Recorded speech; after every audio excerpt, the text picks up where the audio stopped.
ठीक है भाई, थैंक यू। देखिए, कोरबा है, कोरबा से लगा हुआ ये आपका बिलासपुर है। बिलासपुर, कोरबा से लगा हुआ बिलासपुर है। तो बिलासपुर में ये याद रखना है आपको, बिलासपुर से सड़क आ रही है नेशनल हाईवे 130। बेटा तुम लोग आवाज को थोड़ा कम करो तो जी, थोड़ा सा, है ना। मैं क्या बोला, आज हमको कोरबा जिले का मैपिंग करना है। तो कोरबा जिला में, कोरबा जिला में, कोरबा में सबसे पहले आप पकड़िएगा NH 130। इसी को मैं बताया था, बिलासपुर अंबिकापुर रोड, सिमगा, बलौदा बाजार के सिमगा से हम लोग बिलासपुर गए थे, और बिलासपुर से कोनी रतनपुर होते हुए पाली घटघोरा कटघोरा बताया था, याद आ रहा है। बिलासपुर अंबिकापुर रोड, बिलासपुर अंबिकापुर रोड एक पकड़िएगा। दूसरा मैं बोला national highway 149B, Janjgir Champa से तेंदुभाटा होते हुए आज कोरबा जाएंगे, जिसको मैं बताया था जांजगीर चांपा से निकालना है। जांजगीर 49 नंबर की सड़क से 149B, पहले दो सड़क पकड़िए। क्लियर। तो सबसे पहले मैं बोला 130 पर बिलासपुर से कोनी रतनपुर होते हुए, ये आपका रतनपुर है। रतनपुर से इंटर करोगे तो पकड़ोगे पाली को। किसको बोल रहा हूं? पाली। पाली से कंटिन्यू करेंगे तो पाएंगे कटघोरा को। किसको बोल रहा हूं? कटघोरा। आवाज नहीं आ रहा है बेटा? क्या बोला? कटघोरा। ये पाली है, ये कटघोरा है। ओके। कटघोरा से सीधा अगर भागूंगा तो ये है पोड़ी उपरोड़ा। क्या बोल रहा हूं? पोड़ी उपरोड़ा। पोड़ी उपरोड़ा। ओके। ये NH 130 है। पोड़ी उपरोड़ा से कंटिन्यू करूंगा तो सीधा अंबिकापुर जाऊंगा, उदयपुर, लखनपुर, महेशपुर होते हुए अंबिकापुर जाऊंगा। ये 130 नंबर की सड़क है, इसको बिलासपुर अंबिकापुर रोड कहते हैं। याद होना चाहिए ना, पूरा दम लगाओगे। सबसे पहले मैं बोला नेशनल हाईवे 130 को पकड़ेंगे।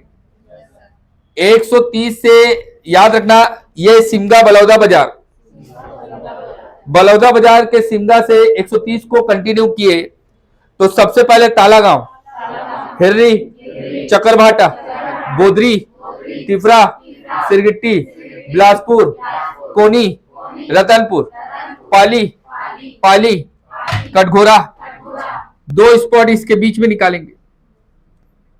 एक पकड़ेंगे और दूसरा पकड़ेंगे। तो पाली टू कटघोरा के बीच में एक पकड़ना है जमनी पाली।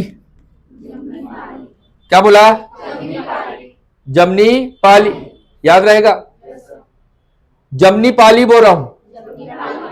क्या बोला? क्लियर। दूसरा याद रखना, छुरी कोस गई, छुरी कोस गई, ये छुरी कोस गई है, ये जमनी पाली है। याद हो रहा है ना? दो स्पॉट यहां पकड़ना है। तो रतनपुर होते हुए सीधा पाली, पाली से कटघोरा तो छुरी कोस गई और जमनी पाली, ये पोड़ी उपरोड़ा। ओके, याद रहेगा? ठीक।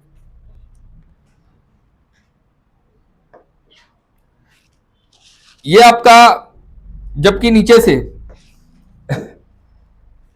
ये जांजगीर है, जांजगीर 49 पर, जांजगीर 49 रायगढ़ टू बिलासपुर रोड। तो जांजगीर ये NH 49 है, और जांजगीर से कंटिन्यू करेंगे तो नेशनल हाईवे 149B को निकालेंगे। 149 बी को।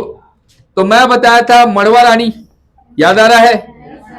मड़वा रानी ताप विद्युत संयंत्र, और इसी को बोला था तेंदु भाटा, याद आ रहा है? तो तेंदु भाटा याद रखना है बेटा। जांजगीर से तेंदु भाटा होते हुए, तेंदु भाटा होते हुए जैसे ही आप कोरबा जिला इंटर कर रहे हो तो तेंदु भाटा क्रॉस किए तो मंदिर पड़ेगा मड़वा रानी।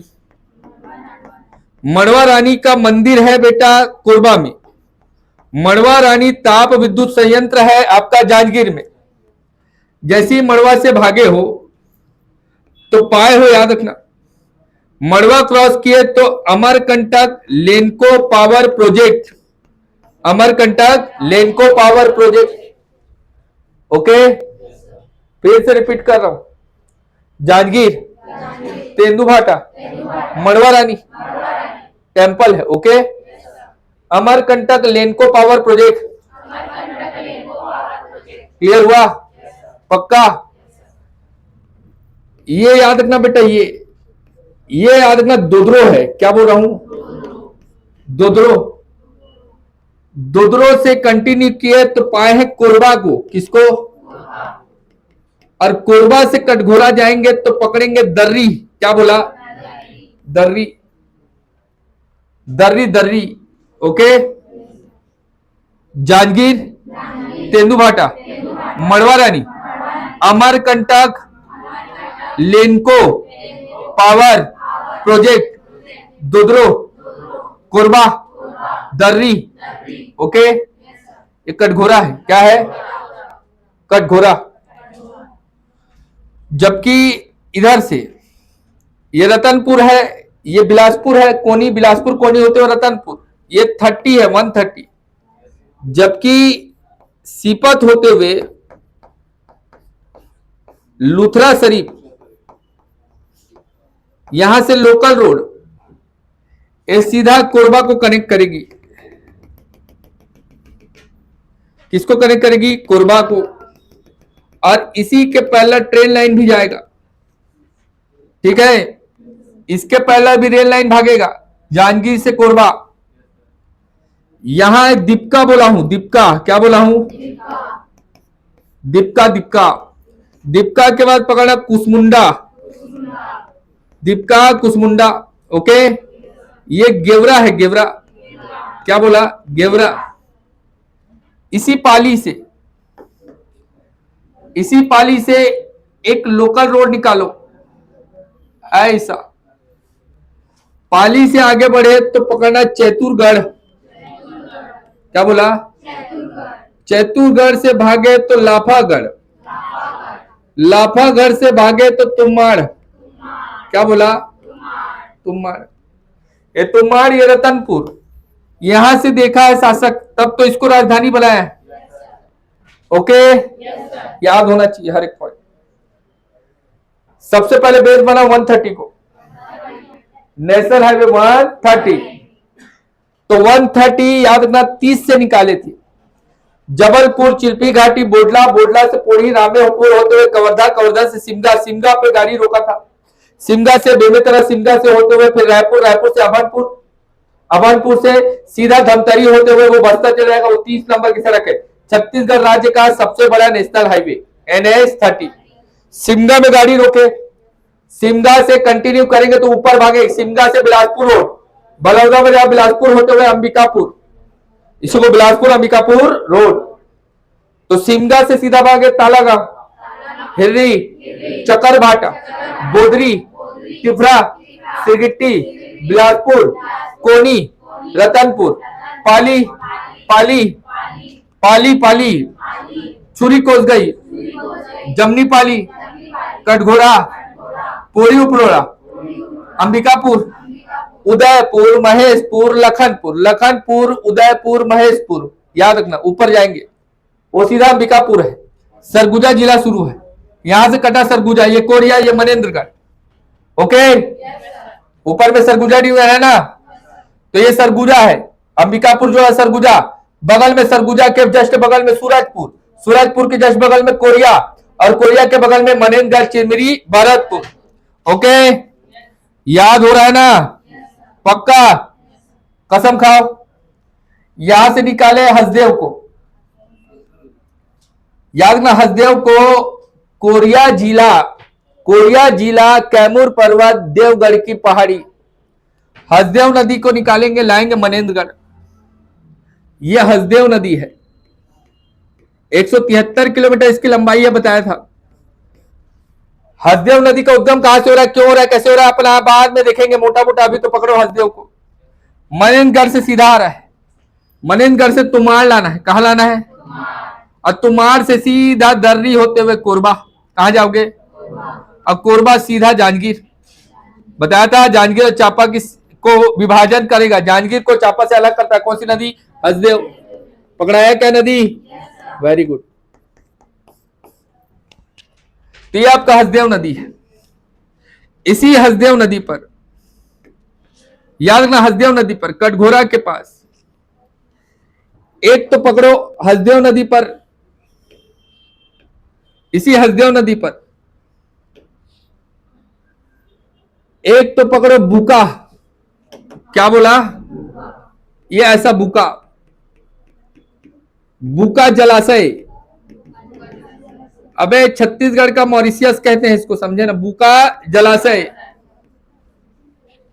एक नंबर। बुका से भागे हो, यहीं पास केंदई नदी, छोटी सी नदी है, केंदई। इसी पे कटघोरा के पास केंदई वाटरफॉल, केंदई जलप्रपात। ओके, केंदई जलप्रपात।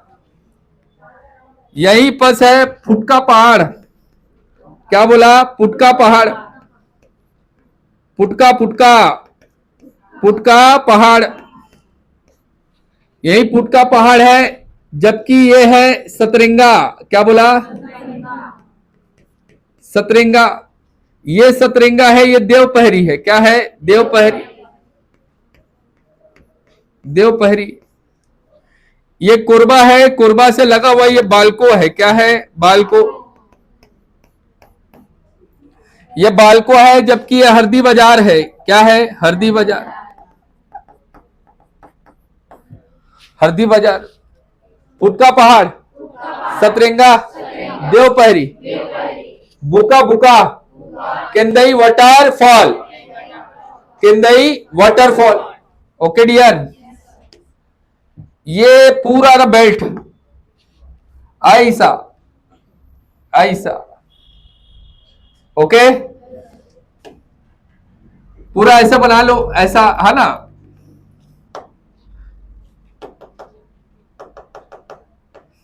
ये पूरा बेल्ट कटघोरा ब्लॉक में आएगा सब। ये पूरा ऊपर का जो दिख रहा है, पोड़ी उपरोड़ा को थोड़ा नीचे बना लेंगे। ये जो पूरा ऊपर का बेल्ट दिख रहा है कोरबा में, इसको मैं थोड़ा नीचे शिफ्ट कर रहा हूं। ठीक,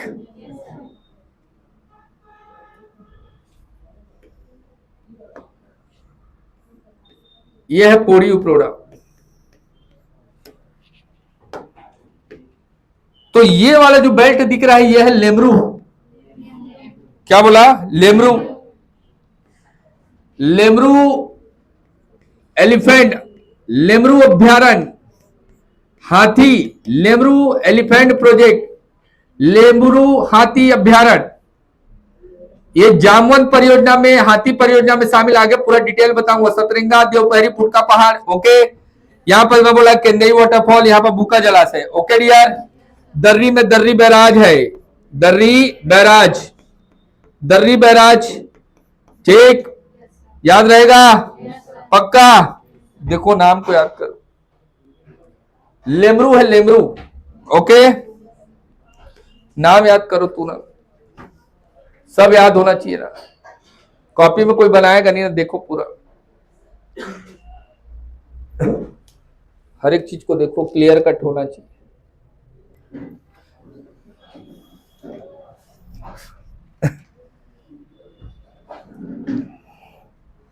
ध्यान से देखिएगा बेटा। सबसे पहले बेस बनाएंगे NH130। ओके, राष्ट्रीय राजमार्ग नेशनल हाईवे 130। 130 को मैं बोला आपको रतनपुर से निकालना है। ये आपका रतनपुर है, रतनपुर से सीधा कंटिन्यू किए तो रतनपुर से कंटिन्यू किए तो पाए हो पाली। क्या है? पाली। पाली, पाली से कटघोरा भागे हो। कहां भागे हो? कटघोरा। ये आपका कटघोरा है। तो एक तो पकड़ना है छुरी कोसगई, छुरी कोसगई, और दूसरा पकड़ना है जमनी पाली, जमनी पाली, एनटीपीसी। छत्तीसगढ़ में 3 जगह एनटीपीसी, कोरबा जमनी पाली का एनटीपीसी पूरे छत्तीसगढ़ का सबसे पहला एनटीपीसी। सीपत एनटीपीसी, कल बताया बिलासपुर में सीपत एनटीपीसी, लारा एनटीपीसी, 3 जगह है। कटघोरा से पकड़ते जाओ इसको। एक तो पॉइंट बना लो बुका, इसी में ही बुका जलाशय। दूसरा पॉइंट बना लो Kendai, Kendai waterfall, Kendai waterfall.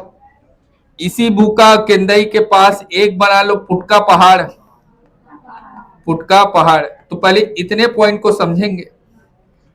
Okay, ये NH 130 है, सीधा केंदई होते हुए पूरी उपरोड़ा होते हुए निकल जाएगा कहा? अंबिकापुर। बताया हूं ना? ओके, अंबिकापुर।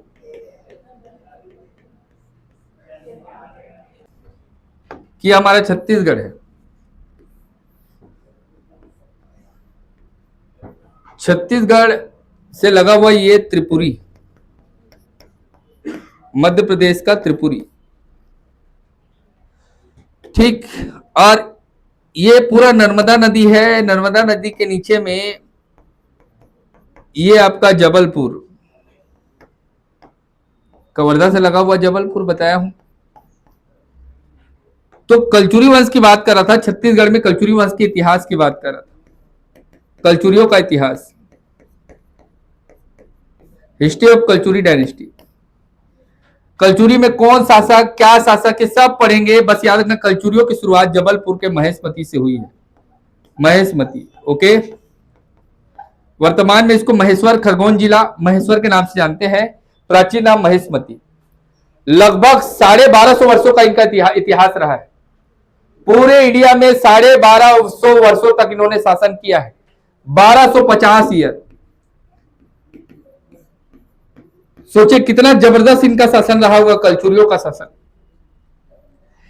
एक शासक आएगा, उसको महेशमती रास नहीं आएगा, बोलेगा कि मैं अपने साम्राज्य का विस्तार करूंगा, I want to expand my dynasty. तो ये अपने साम्राज्य का विस्तार कुछ इस प्रकार से करेगा। महेशमती से निकलेगा, बुंदेलखंड, बघेलखंड, कालिंजर होते हुए जीतते हुए, सबको जीतते हुए पहुंचेगा, और पहुंच कर जाकर पहुंचेगा त्रिपुरी। वर्तमान में इसको तेवर नाम से जानते हैं। प्राचीन काल में इसका नाम क्या था? त्रिपुरी। वर्तमान में इसका नाम क्या है? महेश्वर, है ना? तो त्रिपुरी नामक क्षेत्र में पहुंचेगा एक शासक।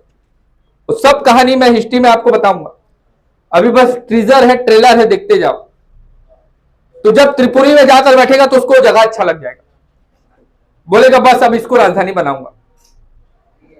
तो यहां से कलचुरियों की शुरुआत हुई है, पर जो कलचुरियों का जो गढ़ बना वो क्या बना? त्रिपुरी। क्लियर हुआ? हाँ तो बोलो। तो कलचुरियों का गढ़ था त्रिपुरी ना, इसीलिए याद रखना बेटा, त्रिपुरी के कलचुरी कहलाते हैं। अगर कलचुरियों के बारे में पढ़ेंगे भारतीय इतिहास में तो अपन क्या बोलेंगे? त्रिपुरी के कलचुरी। ओके, भारत में जो उनकी मुख्य राजधानी बनी त्रिपुरी में बनी। अब इन्हीं के पैरेलल 8th सेंचुरी की बात है, 8वीं शताब्दी में हमारे छत्तीसगढ़ में, इनके पहले एक साइड ये भारत में अपना पूरा क्या कर रहे हैं? एडमिनिस्ट्रेशन चला रहे हैं, और इन्हीं के पैरेलल हमारे छत्तीसगढ़ में कोरबा का जो पाली बताया हूं मैं आपको, इस पाली में बाणवंशियों का शासन था, बाणवंशी। और इन्हीं के समकालीन पैरेलल उड़ीसा में सोमवंश, उड़ीसा में क्या बोल रहा हूं, सोमवंश।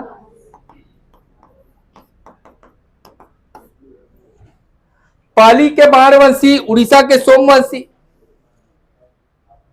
अब त्रिपुरी में एक शासक ऐसा आएगा जिसके 18 पुत्र होंगे।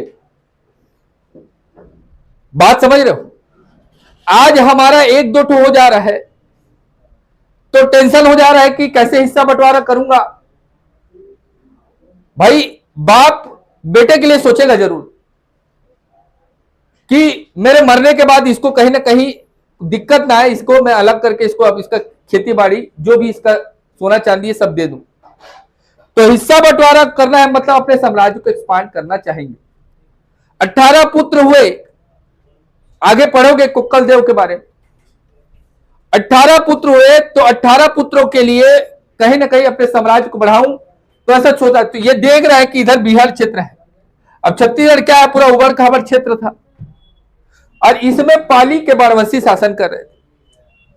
यहां से याद रखना बेटा, पहली बार अटैक करेगा ना त्रिपुरी, और बाणवंशी शासक राजा विक्रमादित्य,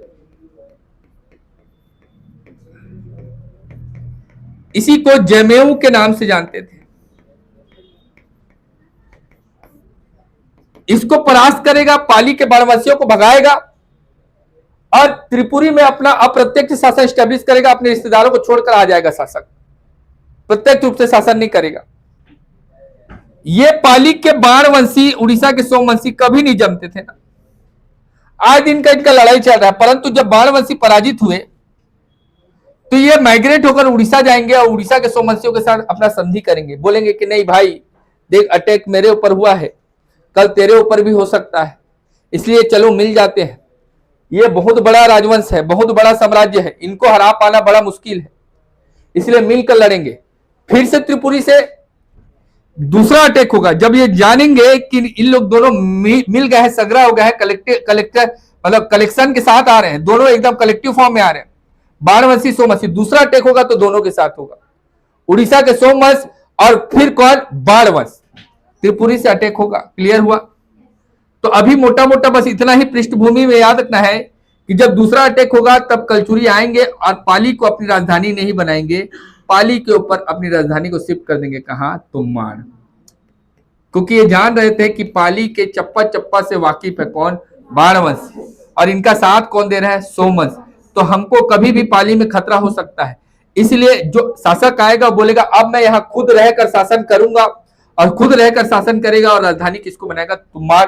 1000 ईस्वी में, 1000 ईस्वी में कलचुरी वंश की शुरुआत है छत्तीसगढ़ में। बस अभी इतना जाने रहा हूं। अभी पहला पॉइंट मैं बोला पाली, NH30 पर स्थित शहर पाली, NH130 पर स्थित शहर क्या है, पाली।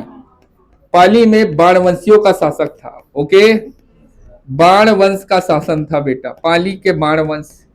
यहाँ के शासक हुए राजा विक्रमादित्य।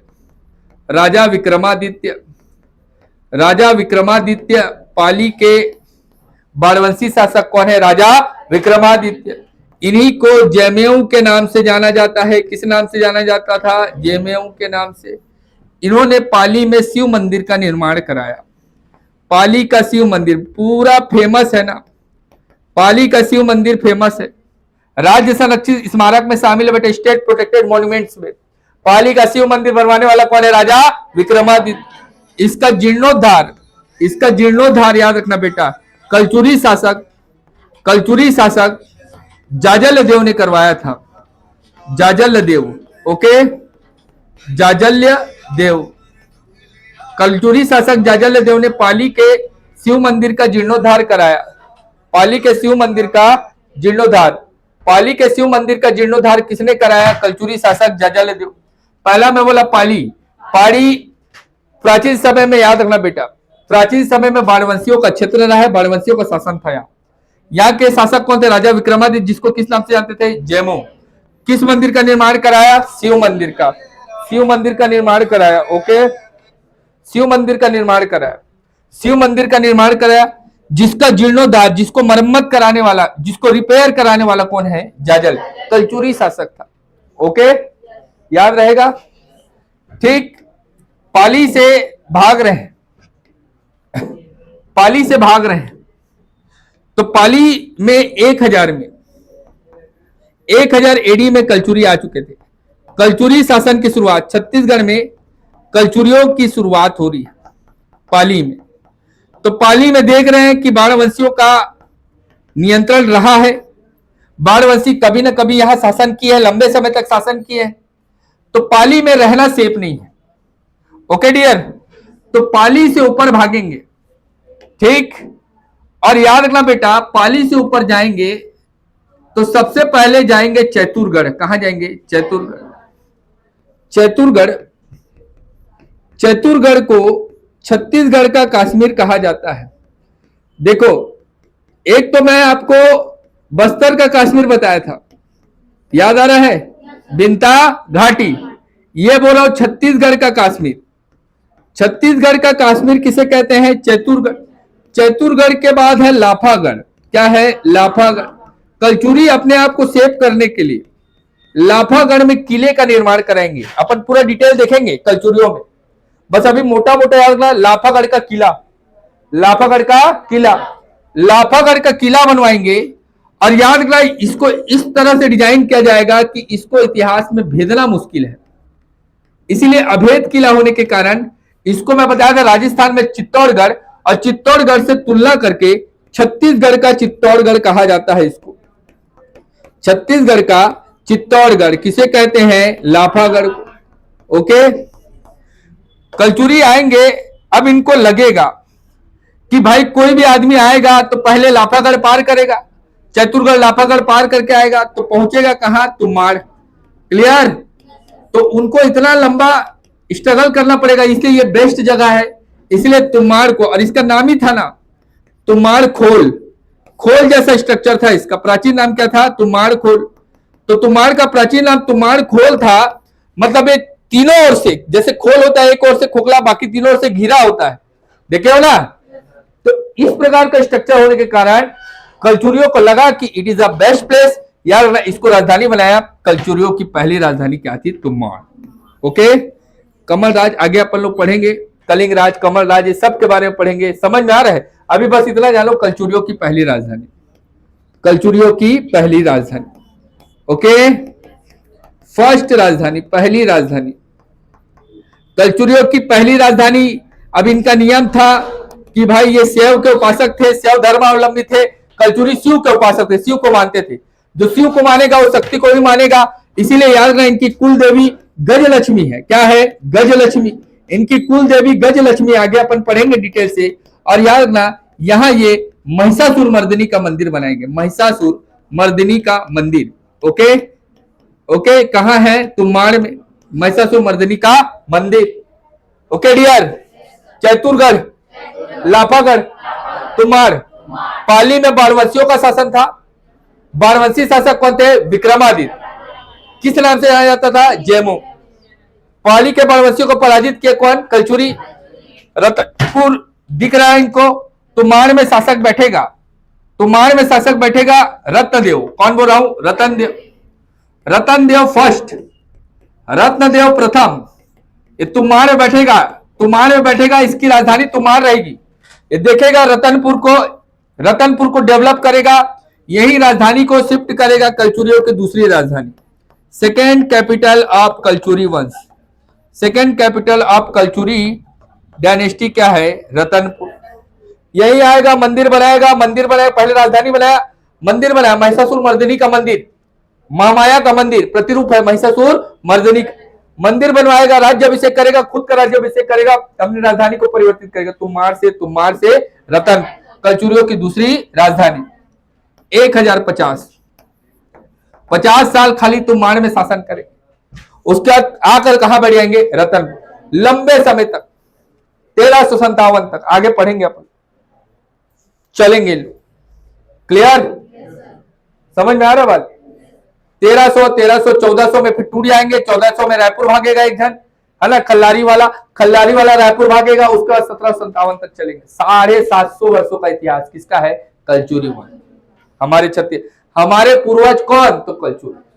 हमारे बाप दादा के दादा के दादा के कोई परदादा कोई भी रहे होंगे, वो कलचुरियों के समय में कहीं ना कहीं काम करे होंगे। जगह जगह शिव मंदिर कलचुरियों की देन, जगह जगह तालाब कलचुरियों की देन। इसलिए छत्तीसगढ़ का ground water level, surface water level best, because हमारे पूर्वज कौन थे? कलचुरियों ने इतना अच्छा शासन किया है, इसलिए हम लोगों को दिक्कत नहीं है। नहीं तो पानी के लिए तरस जाते छत्तीसगढ़ वाले। उन लोगों को पता था कि पानी को क्या करना है, सेव करें। जगह जगह तालाब, रायपुर का बूढ़ा तालाब कलचुरियों के द्वारा बनाया गया। समझ में आ रहा बात? जितने जगह भी तालाब है वो सब कलचुरियों की देन है। जितने शिव मंदिर है सब कलचुरी काल में बने हैं छत्तीसगढ़ में। समझ में आ रहा है बात? तो कलचुरियों की पहली राजधानी तुमाड़, याद करते जाओ ना, खत्म कर रहा हूं क्लास। कलचुरियों की पहली राजधानी तुमाड़। तुमाड़ का प्राचीन नाम तुमाड़ खोल, इसीलिए कलचुरियों ने इसको राजधानी बनाया। कलचुरियों की पहली राजधानी महिषासुरमर्दिनी का मंदिर है यहाँ तुमाड़ में। ओके, कौन शासक आया, क्यों आया, कैसे आया, सब कहानी हिस्ट्री के लिए छोड़ दो। दूसरी राजधानी क्या है? रतनपुर, माता महामाया का मंदिर। Okay clear? छत्तीसगढ़ को छत्तीसगढ़ का कश्मीर, छत्तीसगढ़ का कश्मीर, बस्तर कश्मीर बिंता घाटी, छत्तीसगढ़ कश्मीर चैतुरगढ़, लाफागढ़, अभेद किला होने के कारण, फोर्ट होने के कारण छत्तीसगढ़ का चित्तौड़गढ़, छत्तीसगढ़ का चित्तौड़। पाली में किसका शासन था? बाणवंशियों का। पाली के बाणवंशी शासक कौन थे? विक्रमादित्य, जिसने यहाँ क्या बनवाया था? शिव मंदिर, जिसका जीर्णोद्धार किसने किया? जजल। आगे पढ़ेंगे। यह छुरी कोस गई। कलचुरियों का शासन चलते रहेगा, चलते रहेगा। एक समय में मुस्लिम अटैक होगा, मुसलमानों का अटैक होगा। तो रतनपुर में खतरा था कलचुरियों को। रतनपुर में खतरा था ना भाई, तुम्हारा घर है ये, तुम यहाँ रहे हो कि कोई अटैक करेगा तो यहां करिए। जब मुस्लिम अटैक चल रहा था जगह जगह भारत में, मुसलमानों का अटैक, मोहम्मद बिन कासिम, मोहम्मद गौरी, मोहम्मद गौरी के बाद महमूद गजनबी, ये सब पढ़ोगे ना आप। तो उस समय मुस्लिम आक्रमण चल रहा था तो खतरा था। जितने मंदिर थे वो तोड़े जा रहे थे और जितने राजस्व थे वो लूटे जा रहे थे। तो कलचुरियों ने अपना कुछ समय के लिए राजधानी शिफ्ट कर दिया, और राजधानी जो कलचुरियों की तीसरी राजधानी बनी, थर्ड कैपिटल ऑफ कलचुरी वंश, याद रखना बेटा, छुरी कोस गई। ओके, छुरी कोस गई। देखो कोस गई नाम से स्पष्ट है, कोषागार। कलचुरियों ने अपना सारा कोषागार यहां बनाया था। कलचुरियों का कोषागार था बेटा। छुरी कोस गई, यहां कोस गई माता का मंदिर, तुमाड़ महिषासुरमर्दिनी, माता महामाया मंदिर, याद रखना, कोसगई माता का मंदिर, छुरी कोसगई। जहां भी बैठेगा कोई राजा वहां मंदिर बनाएगा। रायगढ़ समलाई मंदिर, राजा महल के जस्ट बाजू, जहां राजा बैठेगा राजा को चलाएगी देवी। समझ में आ रहा बात? माता महिषासुरमर्दिनी के प्रतिरूप है। महिषासुरमर्दिनी और कोसगई माता का मंदिर। छत्तीसगढ़ का कलचुरियों में छत्तीसगढ़ का कोषागार था, छुरी कोसगई, है ना। कोसा साड़ी उद्योग के लिए प्रसिद्ध है, ये सब याद रखना, छुरी कोस गई। आगे बताऊंगा। जमनी पाली में एनटीपीसी है, एनटीपीसी। ओके, अभी इतना याद रखो।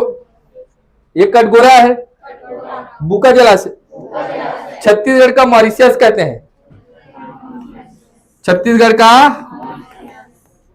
मॉरिशियस, छत्तीसगढ़ का मॉरिशियस याद रखना। छत्तीसगढ़ का मॉरिशियस। फुटका पहाड़ बॉक्साइट के लिए प्रसिद्ध है, बॉक्साइट। ओके, एल्यूमिनियम प्लांट जहां लगेगा वहां रॉ मटेरियल में बॉक्साइट की जरूरत लगेगी। बॉक्साइट से एल्यूमिनियम, लोहा से स्टील, दो पॉइंट पकड़े रहो। बॉक्साइट एल्यूमिनियम प्लांट में लगता है, लोहा बैलाडीला, दल्ली राजहरा, बताया था राव घाट, यहां सबसे लोहा iron ore, Bhilai steel plant. यहां बालको बताया हूं, Bharat aluminium corporation. Okay dear, BALCO को बॉक्साइट की आपूर्ति फुटका पहाड़ से होती थी। खत्म हो गया फुटका पहाड़ का, माइंस खत्म, यहां का बॉक्साइट खत्म, अब मेन पार्ट से आ रहा है ऊपर। ओके, मेन पार्ट खत्म, तो दलदली वलदली आगे पढ़ोगे वो सब बॉक्साइट का क्षेत्र, वहां से आपका क्या करेंगे, बॉक्साइट निकालेंगे। Okay dear. छत्तीसगढ़ का मॉरिशस क्या है? भूखल जलस। केंदई वाटरफॉल केंदई नदी पर है, याद रखना, केंदई वाटरफॉल।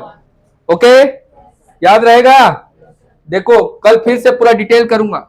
सतरंगा टूरिस्ट स्पॉट, पर्यटन के क्षेत्र में कोरबा में अगर घूमने लायक कोई जगह है सतरंगा। देवपहरी पर्यटन स्थल है, घूमने लायक जगह है, पर्यटन का क्षेत्र, टूरिज्म का क्षेत्र। इधर ये कोरबा है, ध्यान से देखो, कोरबा है, कोरबा। ये पूरा छत्तीसगढ़ है, छत्तीसगढ़ से लगा हुआ ये आपका झारखंड है ना। झारखंड में छोटा नागपुर का पठार, ये पूरा बेल्ट, ये झारखंड ना हाथियों के लिए फेमस है, ठीक है, हाथियों के लिए फेमस है। अब सोचो तुम लोग उनके घर को काट रहे हो, जंगल अब बच ही नहीं रहा है, जंगल बच ही नहीं रहा है, तो हाथी कहीं ना कहीं भागेंगे या आएंगे सीधा बलरामपुर जसपुर। जसपुर, ये हमारा जसपुर, ये ऊपर वाला क्या है? बलरामपुर। हाथी इंटर करेंगे, हाथी यहां से जसपुर होते हुए सरगुजा इंटर करेंगे, और सरगुजा होते हुए आएंगे कहां पास? कोरबा। लंबे समय से देखा जा रहा था कि एक हाथी कॉरिडोर बनाया जा रहा है, हाथियों को संरक्षण देने के लिए, प्रोटेक्शन देने के लिए। झारखंड से आपका जसपुर, जसपुर से रायगढ़, रायगढ़ में भी देखना ना, ये बंगुरसिया रोड में हाथी दिखते हैं ना आपको बार बार, तो ये हाथी किधर से आ रहे हैं? जब झारखंड साइड से आ रहे हैं। तुम उनके जंगल को काटोगे तो तुम्हारे घर में ही तो घुसेंगे, कहां बचेंगे? तो ये पूरा कॉरिडोर बनाया जा रहा है, क्लियर। तो हाथियों को, भालुओं को संरक्षण देने के लिए, समझ में आ रहा है? देखो हाथियों को, भालुओं को संरक्षण देने के लिए खासकर स्पेसिफिक हाथी, सरगुजा ऊपर में बताया ना, अंबिकापुर, जसपुर, वहां से हाथी इधर रायगढ़ और कोरबा में इंटर कर रहे हैं। तो हाथी जहां आए और आकर ठहर जाए, उनके लिए उनका आवास स्थान बनाया जा रहा है, लेमरू एलिफेंट रिजर्व, लेमरू हाथी अभ्यारण्य। ओके, एलिफेंट रिजर्व है ये बेटा, लेमरू। कहां बनाया गया है? कोरबा। ये जामवंत परियोजना, ये हाथी परियोजना में शामिल है। फुटका पहाड़ बॉक्साइट का क्षेत्र है, देवपहरी पर्यटन क्षेत्र है, सतरंगा पर्यटन क्षेत्र है, टूरिज्म का क्षेत्र है। ओके, केंदई वाटरफॉल कौन सी नदी पर? केंदई नदी। जमनीपाली में एनटीपीसी कितना, क्यों, कैसा है, एनटीपीसी वाला टॉपिक में सब बताऊंगा। 2980 अभी बताया ना, सिपात, वैसे इसका पूरा डिटेल करेंगे। छुरी कोसगई कलचुरियों की राजधानी, तीसरी राजधानी, कलचुरियों का कोषागार, कोसगई माता का मंदिर, पाली में बाणवंश। ओके, चतुरगढ़, लाफागढ़, तुम्हाड़, छत्तीसगढ़ का कश्मीर, छत्तीसगढ़ का चित्तौड़गढ़, कलचुरियों की पहली राजधानी रतनपुर। आगे देखेंगे, ये दर्री है बेटा, इसी दर्री पर दर्री बैराज है, हसदेव नदी पर। कोरबा जिले को जल आपूर्ति कहां से होती है? दर्री बैराज। कोरबा जिले को जल कौन देगा? दर्री बैराज। यहीं पर बीच में ना, हसदेव नदी पर, हसदेव मिनी माता। यहीं से खत्म कर रहा हूं, कल पूरा लूंगा, क्लियर। ये पार्ट 1 है, पार्ट 2 कल लूंगा, और इसी को कंप्लीट करके आगे बढ़ जाऊंगा। गोरेला पेंडा या मुंगेली कल खत्म कर दूंगा। ध्यान सुनो, ये मिनी माता शब्द अगर आता है तो कौन है ये मिनी माता? बार बार सुनने को मिलता है। हसदेव मिनी माता बोलते हैं, मिनी माता भवन बोलते हैं, मिनी माता बार बार छत्तीसगढ़ में आता है। हु इज मिनी माता?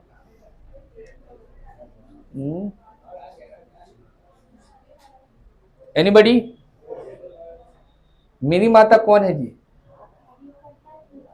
कार्यकर्ता थी। कौन थी कार्यकर्ता? कहाँ की? कहाँ की थी? छत्तीसगढ़ की थी। कोई नहीं जानता मिनी माता के बारे में? हसदेव मिनी माता जलाशय नाम दिया गया। हसदेव बांगो परियोजना जो है उसको मिनी माता डैम के नाम से भी जानते हैं, मिनी माता जलाशय। मिनी माता जो है ये छत्तीसगढ़ की अंबेडकरवादी विचारधारा की महिला हो गई।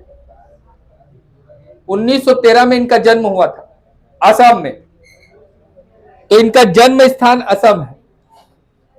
पर इनका कर्म स्थान जो था वो हमारा छत्तीसगढ़ था।